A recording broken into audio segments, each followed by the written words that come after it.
Ebana, ujambo na karibu sana mtazamaji Bongo Super Media. Mambo yameendelea kupamba moto kweli kweli katika mitandao mbalimbali ya kijamii kuhusiana na viongozi wa chama cha demokrasia na maendeleo Chadema ambao walikuwa wafanye mkutano huko Mbeya, lakini mambo yameshindikana.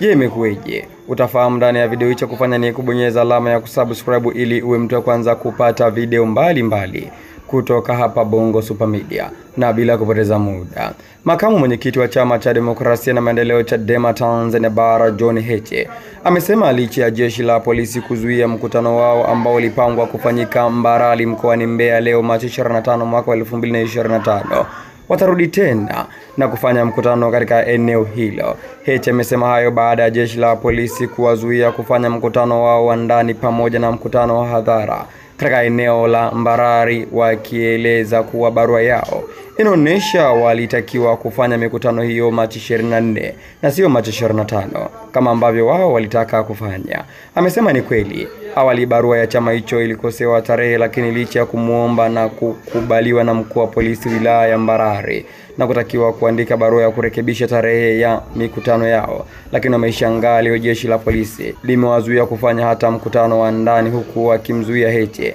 hata kushuka kwenye gari lake. Na nukuu maneno ya Heche sasa: sababu zao ni zile zile ambazo hazina msingi sana. Wanasema barua yetu ilikosewa, lakini wamezuia mpaka mkutano wa ndani ambao kisheria hauhitaji kuandika barua. Kwa hiyo ni hofu kujaribu kuhujumu.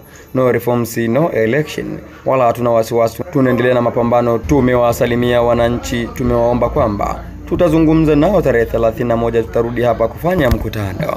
Mwisho kunukuu. Hayo ni maneno ya kwake Heche, makamu mwenyekiti wa chama cha demokrasia na maendeleo Chadema, kwamba wamezuiwa kufanya mkutano.